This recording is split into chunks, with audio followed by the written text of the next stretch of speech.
Republicans officially named Donald Trump as their candidate for president this week at their convention, but some top Illinois Republicans stayed home. We'll talk about it next on Capitol View.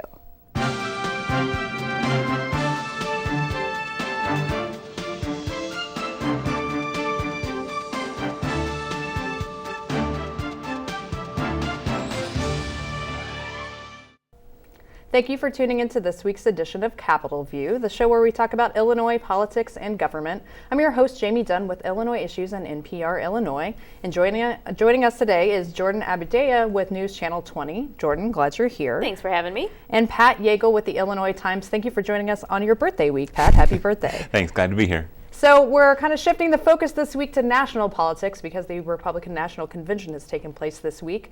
But Governor Bruce Rauner and Senator Mark Kirk both skipped out on the convention. Jordan, can you tell us a little bit about what their reasons have been and what they've been telling folks as to why they didn't make the trip? Well, it's been pretty hard to nail down why Governor Rauner did not show up to the convention, having been the first Republican to run Illinois in more than a decade. He has been avoiding the topic of national politics for months now.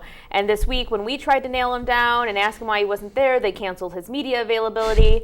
And then when he finally did answer the question later on in Southern Illinois, he said Illinois is facing a lot of issues. I wanted to focus on those issues here at home. Kind of a weak excuse. We have a temporary budget in place. Nothing's going to change between now and before the election. So he spent the week touring the state, signing a different bill every day. And so that was his excuse for not showing up. How much he actually wants to put distance between himself and a controversial Republican candidate, I think, is the question that he has so far refused to answer. In this bill signing tour that he's been doing this week, he hasn't been doing a ton of public bill signings in the past, right? I mean, this is sort of a barrage. Yeah, I think this is pretty new in terms of him signing bills publicly. He's usually done it behind closed doors. We get an email usually on Fridays with a list of the bills that he signed, and then we have to go and rush and look them all up. But yeah, so he's been signing, a different bill every day, and that's pretty new for him. But I think they needed a way for him to stay busy if he wasn't going to go to the convention. Well, and Senator Kirk has taken a lot more clear of a stance. He came out a while ago saying he wasn't going to support Donald Trump's candidacy for president. Why might he be distancing himself and saying that he's not on board on the Trump train right. here? Well, Kirk, obviously got elected as a moderate, and he, has pretty much held to that in the Senate. And I think a big part of it really is that he's up against a very staunch liberal Democrat in the upcoming election, and anything he does now that aligns him with Donald Trump hurts him big time. And so really, Illinois being kind of a blue state, I don't even know, kind of is probably the wrong word, but definitely a blue state, he already has a disadvantage in that regard. So he really just basically wants to distance himself from Trump and the negativity that surrounds him within the liberal realm. So really, he has nothing to benefit by going to the convention, aligning himself with Trump and anything having to do with Trump. But Governor Rauner sort of has to dance a little more delicate dance here as we're heading into the legislative elections. House Minority Leader Jim Durkin also went to the convention but said, I'm not quite there yet on Trump. I'll get there. I'm working on it. But Jordan, how does Trump play into the legislative races that are going to be pretty hotly contested coming in November? So I think there's two sides to the story. I think Democrats are hoping that people will look at the top of the Republican ticket and say, I don't like Donald Trump, and then won't vote for any Republicans under him, tying a lot of the more controversial policies that Trump supports to other Republicans. I think that's why you're seeing House Minority Leader Jim Durkin distance himself from Trump. We're seeing some local Illinois politicians say, I'm still on the fence about Trump, or I'm not fully there yet, or I don't want Hillary Clinton to win. That's been one of the big talking points when you ask them, are you ready to support Trump? They say, well, I don't support Hillary Clinton. So I think that they're going to have a problem here in Illinois, especially when we go very blue during presidential elections, to say, we are not Donald Trump. We want a different take on things, and we don't necessarily agree with everything he says.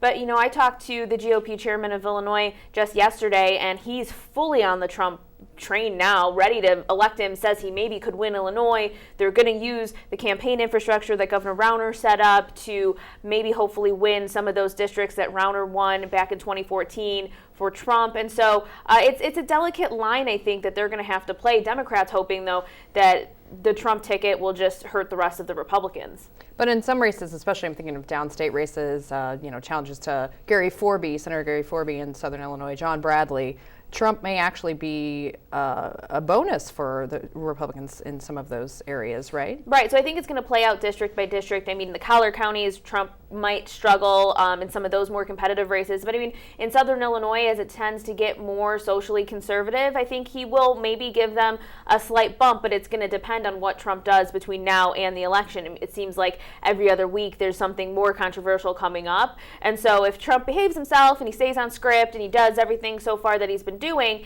it might help out a few different races, particularly in Southern Illinois or more conservative districts. And then, Pat, the Republicans, kind of similar strategy, but with Speaker Madigan trying to tie folks to the Speaker as much as possible, right? Certainly. Obviously, Madigan has quite a bit of negative, kind of publicity and negative feeling, especially downstate. And that has always been kind of a successful strategy, tying everything that's wrong with Illinois to Madigan. Now, whether that's true or not is a different debate, but really the election strategy of everything that is bad in Illinois is Madigan's fault has, been basically tried and true as a strategy. And so when you look at, downstate races and the effect that Trump might have, if you see, I personally think we're going to see a big turnout this election because we have basically two very disliked candidates. The Republicans love to hate Hillary and the Democrats love to hate Trump. So a lot of people may show up to vote against the other side. Absolutely. And so when you look at kind of the effect of that, like you said, it's definitely going to be district by district, but when you look at some of those contested races like Forby and Bradley, both of whom are you could almost call them, red Democrats, you can kind of see that the Trump effect might actually drive people, I don't know if I want to call it the Trump effect exactly, but the effect of the increased turnout that I'm expecting to see will probably help people like that who kind of walk that middle road anyway. Well, and Jordan, we've heard the governor say this week that he's said all he's going to say about the presidential race. Do you think he's going to be able to make it through the next few months without commenting at all on the presidential race? I think he's tried it for weeks now and months, really. And so I think as the race gets closer, though, he's going to keep getting these questions. And I think the more and more he ignores them, more and more becomes his statement then on the election. Does the first Republican governor of Illinois in more than a decade not support the Republican nominee? I think that becomes the story. And so if he wants to be on the fence about Trump, maybe he needs to come out and say that. If he wants to come out against Trump, he needs to come out and say, if he wants to support him, he needs to come out and say that at some point. And so I think his silence then becomes the story.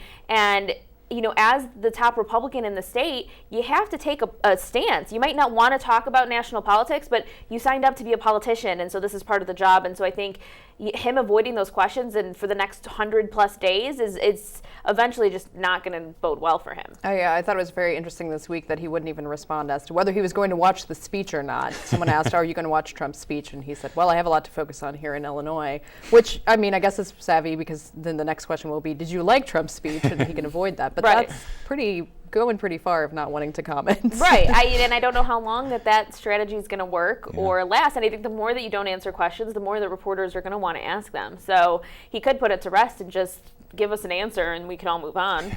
But, he's been very good about staying on message in the budget crisis. Really, he never strayed from his core message, and I think you're going to see a lot of that with the national politics issues. He's just going to keep saying the things that he's been saying, and we can infer from that, as you said, we can infer from that a lot, and maybe that's true, maybe it's not, but he's probably going to stay on message, and I think he'll probably just kind of stick to the party line, or not the party line, but the his line, I guess. But as long as he continues to not want to comment, as you said, Jordan, it at best looks like he's lukewarm about Trump, and at worst that maybe he is not wanting to get behind him at all. Right, which is giving a statement that maybe he's not even intending to give at some point. So we'll see. Sometimes no statement is a statement. So let's move on to another topic that's tied to the election. There was a citizens' initiative to get a constitutional amendment on the ballot in November that would change the way that the state draws its legislative districts. a court has now ruled that that amendment was unconstitutional. Pat, this is something that has been a push in Illinois for years. We've been watching folks trying to get this change. Right now, those districts are drawn by the lawmakers themselves. It's a political process, and there are reform groups that are trying to make it less political, to take it away from the lawmakers, put it in the hands of a commission. Had to be disappointing to see this happen, but why was this amendment tossed out by the court? Basically, the court said three things. One, that it would change the duties of some of the constitutional officers, that it would dilute the power of the Supreme Court in that process, and that it would also require 2 members from opposing parties to be on the Supreme Court, which is not currently in the Constitution. So basically, she's saying, this kind of basically alters the Constitution in ways that are not specifically stated, but that kind of imply changes elsewhere in the Constitution. So the bottom line really is that as it stands now, the question will not be on the ballot, but the Supreme Court is supposed to meet, I believe, next month, and so if they take it up then, they might be able to overturn this ruling and get it on the ballot. And probably likely that we may see that. I think folks thought from the beginning that this would end up at the Supreme Court. But Jordan, this is something that the governor really supports. What has he had to say about this ruling this week? This is one of his turnaround agenda items, and he wanted to do it through a legislative process. But when he realized that that wasn't going to happen, he was just going to support the citizen initiative anyway. And so everyone's disappointed, and they're hoping that the Supreme Court will reverse this decision and take it up, and so that it can be on the ballot in time. And the governor's saying in his statement that was released after this happened that if the Supreme Court doesn't rule in the independent map's favor, then he's going to put this back at the top of his agenda. There's still a lot of negotiations on his turnaround agenda that will need to happen after the election so that we can get a full year's budget, or at least the rest of the year's budget. And so if this becomes another one of his must-have issues, it's another thing that lawmakers are going to have to agree to. Whereas I think if it's a citizen-driven initiative and it gets on the ballot, it takes the lawmakers out of it. And we know that when lawmakers have to debate things, sometimes they A, get diluted, or B, just won't happen because they can't agree on anything. And so I think if it's a citizen-driven initiative that gets on the ballot and the voters just have their option to take a vote on it, that might be the easier way to get this kind of reform done than going through lawmakers. Well, and Pat, you in a past time worked for the Law Bulletin and have covered legal issues. Can you explain a little bit why it's so difficult to get this done? A lot of folks are looking at this and saying, hey, all these people signed this petition. Why can't we have this happen? But it's really difficult to get any kind of citizens initiative in Illinois. It's not like California or some of the other states that absolutely. Really the primary reason is kind of first of all, that the process itself is kind of laborious. You have to get a boatload of signatures, and then those signatures are subject to microscopic scrutiny, and I guess a lot of the scrutiny really comes from the legislative leaders themselves. Typically, in this case, obviously, Mike Madigan has had a role that he's distanced himself from it, officially, but it's his kind of lieutenants who are spearheading the initiative to kill the remap amendment, and so. What you see really is that the process itself is set up to make it difficult, and then it creates a lot of opportunities for people who have a vested interest in keeping things as they are now, the status quo. It makes it easy for them to basically get rid of these things. Well, and as we watched, lawmakers tried to rework this process leading into the new maps after the 2010 census, and that did not happen. Folks who have watched the Speaker over the years count this as one of his top priorities, right? Hanging on to the control of the map because Certainly. It determines, the future for the party. It's part of the reason why folks feel like all these supermajorities exist right now, correct? Yeah, and if you look at the maps, the Constitution, I believe, calls it says that you're supposed to have it to be compact and contiguous, and if you look at the map, it is neither of those things. And but that, of course, works to the Speaker's favor because as the person he's not the only person in control, obviously. No, but the Democrats had both chambers and the governor's office the last time the maps were drawn. Right, so he has a very large amount of power in kind of determining how this works. But there's another aspect of this that is important to remember, that there are a lot of communities of color and other minority communities that if the maps are drawn, in just kind of a block fashion, as some people have called for, that would basically disenfranchise a lot of those voices. And so one of the challenges to the current amendment, or to the proposal that would be on the ballot, is that this proposal would kind of disenfranchise those communities. And so it's definitely a sticky issue that you have to be very careful about, not only how you draw the maps, but how you set up the system. And I think it's also worth noting that we talk a lot about Madigan and he doesn't want to give up this power, but if it were Republicans and it was reversed, they would have the same power. Absolutely. And they would be having the same, they would have the maps. I mean, when they had the chance to draw the map, Republicans took over the House, and it was the one time that Speaker Madigan wasn't the Speaker. So, I think it's important to note that in states that, face the same problems we do, when they have the opposite and they have General Assemblies that are run by Republicans, we see the same thing. I mean, all politicians want the power to control the map. And so I think that is part of the reason why this initiative appeals to so many people, because Madigan is very hated, as we've talked about throughout the state, and his name plays on a lot of people's hatred. But it is such a crucial issue because both sides participate in this gerrymandering and creating their own districts business. And so I think that's why a lot of people are easily supporting this, and they got so many signatures.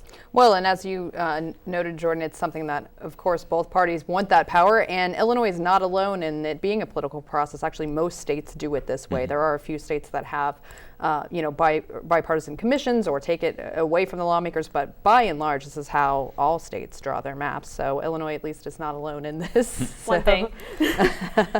So I want to switch gears and talk about the governor a little bit. He got in a little hot water this week.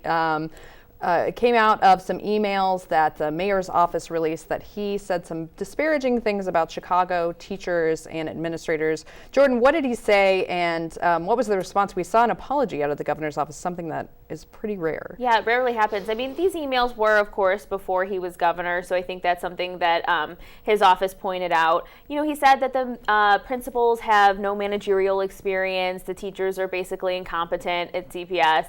The governor has been in the education system for a long time. That was really what catapulted his entrance into politics. And so, it definitely does not play well for the governor, who has been fighting with unions. CPS has been talking about CPS, didn't want to give CPS money from the state. It just doesn't look good when you say one thing and then, an old email comes out of you basically insulting the entire education force that works for the biggest school district in the state. So, it doesn't look good. I think his office will be able to brush it off fairly quickly. They did apologize. This was an old email. They're sorry. But the governor is scheduled, today at some point to address that situation.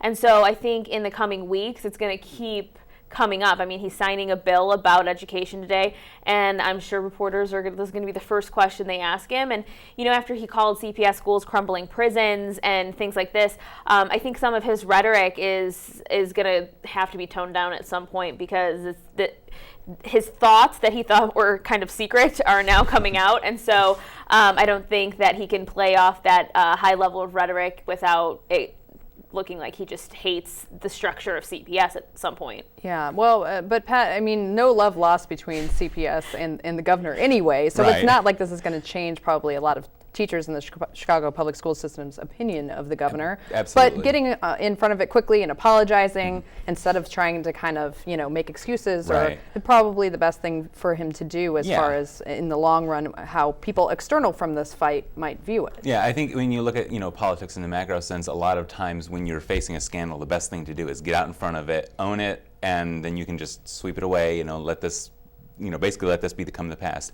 What I think is really funny about this situation is that this came out of a revelation from the mayor's office, from Rahm Emanuel's office, and obviously there's been a lot of conflict between the mayor's office and CPS as well. So I almost feel like this is kind of an effort by Emanuel to kind of deflect attention away from himself, and kind of, there's been, Emanuel and Rauner are friends, but also they're enemies. Frenemies now. Exactly, yeah. And so there's this weird kind of three-way dynamic, almost that three-way standoff, and it just creates this weird dynamic in politics where you have frenemies and real enemies kind of shifting and jockeying for position. Well, yeah, and that is has been interesting to watch because CPS and the mayor, of course, were very much at odds, and now he's maybe a little bit more towards getting the school district what it needs or what the teachers might want. But they, again,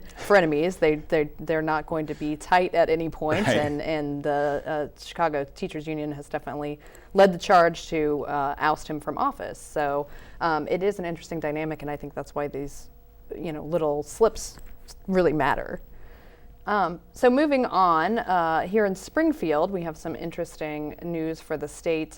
City Water, Light and Power has let the state know that it needs to pay its power bills or the power is going to be cut off. Just like a household, the power company is sending its last and final notice to the state. Jordan, lots of buildings and facilities here in Springfield would be affected by this. What's going on? How much does the state owe? It's millions. I think it's around $12 million at this point. Kind of hard to tell. They pay, the state pays the city, a couple $100,000 at one point, a couple, $12,000 I think this week. Yeah. So they think they're upwards of $10 million at this point. And CWLP is a city-run utility, and so they have tight budgets. It's not like it's ComEd or someone who could easily make up the loss while waiting for the state to make these payments. It's been more than a year now, and CWLP has said, we've let you go this long. I think it's an interesting threat, but I don't actually see the city ever turning the power off at the Capitol or any of these state-run buildings because they are the largest user of the utility.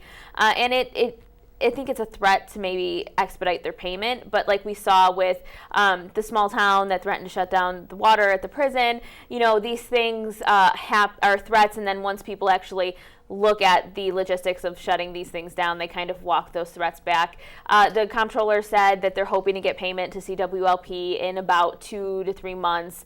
And the bill backlog is so large, it's upwards of $8 billion now. And so the comptroller says she's going to prioritize payments for utility providers because they had provided the services for a year without payment. And so I think if they can get CWLP at least some of that money in the next couple months, I don't see that threat actually being. This is kind of telling that even though the state does have a temporary budget, that doesn't mean that folks are getting paid. I talked with some social service providers over the last couple of weeks. They're still waiting. They're still suing, the group that's suing. So, Pat, what's going on here? Why do we have a budget, but people aren't getting money? Well, the problem with the budget is that there's not nearly enough revenue to fulfill the obligations that they passed. And so really what we're having to do is kind of, like you said, prioritizing certain people, certain organizations, and really, like you said, just kind of keeping the lights on. And so what you have is a very long line of people, and you have about 3 or 4 loaves of bread. And so you're kind of divvying up those loaves of bread between the first few people. And after that, it's like, well, you're just going to have to wait until we have more bread. So, sorry. One story that has come out this week that the governor's office is seeing as more of a positive and a success story, Jordan, is work on the governor's mansion and fundraising is, they think, going well, and they have kind of a schedule for when they want to get the mansion renovated. The mansion was in pretty bad shape, right? It was pretty terrible. Yeah, it actually been inside about a year ago when they had started this initiative. It was really Diana and Governor Rauner's initiative to have private funds fix the mansion. It had fallen into disrepair over the last 3 decades because of the state's budget problems. And how do you, as a politician, say we're going to spend all this money fixing this one building while other people's funds are being cut? So yeah, it had fallen into disrepair. The roof was terrible. That's since been fixed, so that's alleviating a lot of their problems because water would just pour in, and the basement would flood, and paint chipping, wood rotting. It's in really bad shape, which is sad because it is technically all of our homes. We're the taxpayers of Illinois, and so it is a landmark. And so they had really wanted to raise private funds and fix it up that way, and they're about a quarter or third of a way through their fundraising goal. And so Diana Rauner is going to try and keep raising that money, and then hopefully, in the next few months to a year, they'll have all that money and all of the repairs can be made. And they want to make some pretty substantial changes to the mansion, make it more visible and stuff like that. So I think those are all good things, and I think this is an initiative we've seen with Governor Rauner. He wanted to do the same type of thing with a foundation at the state fairgrounds. So, in times of tight budgets, why don't we go to our people who have money and want to invest in the state and ask them to make these private donations, and we can fix things up. And I think that's something that Governor Rauner supports, and we're going to see maybe in just a few different areas around the state, especially because we're so cash strapped at this point. Has there been any backlash as far as folks making these donations, making sure that people know who's donating and that it might be sort of a roundabout way to be able to, give not exactly a political donation, but donate to the governor in a different way? Yeah, I think that is some of the concern with it. And there was also some concern with if the work was going to be done by unions, because the governor is so anti-union, or who was going to be getting these bids and that kind of thing. And I think those are always questions that come up anytime money, especially in the millions of dollars, is involved in anything. And so, yeah, those are questions that the transparency issues and who's actually part of this foundation and who's invited. The press wasn't allowed to come into some of their mixers and events. And so I think that just, begs a little question of transparency. And I think that's always probably going to be a question around these things, and why sometimes these private foundations and stuff like that is kind of opposed by other people or other political parties, because at that point you're kind of asking for people to mishandle money, and the state doesn't really have a good track record for that. So, you have to make sure you have the right people in charge, and there's a level of transparency and a checks and balance. The Mansion Foundation hasn't really come under heavy scrutiny. But some of the hope, as you said, is to kind of open it up to the public a little bit more, make it wheelchair accessible, that sort of thing. And folks that live here in Springfield, when you drive by, you can't really see the mansion that well. There doesn't seem to be a lot of public involvement. So the hope is to open up our house to everyone. Right, yeah, they're thinking about removing some of the gates and kind of refacing the entrances and stuff like that. So yeah, hopefully when you drive down the street now, you'll be able to see the mansion. They had cleaned up some of the landscaping because it was so overgrown that you couldn't even see the house. So now when you drive by, you can see it a little bit if you peek over, but they're going to try and fix that and make it more of a visible landmark. Do they still have the chickens there? The chickens are not there. I asked last year. They apparently had found a good home, the governor's press secretary said, but the chickens are no longer there. The governor has a couple dogs, and so I guess they weren't getting along very well. Well, and we'll have to leave it at that. But I'd like to thank my guests, Jordan and Pat. Thank you for being here. And thank you for tuning in to this week's edition of Capitol View. I'm your host, Jamey Dunn with Illinois Issues, and we'll see you next week.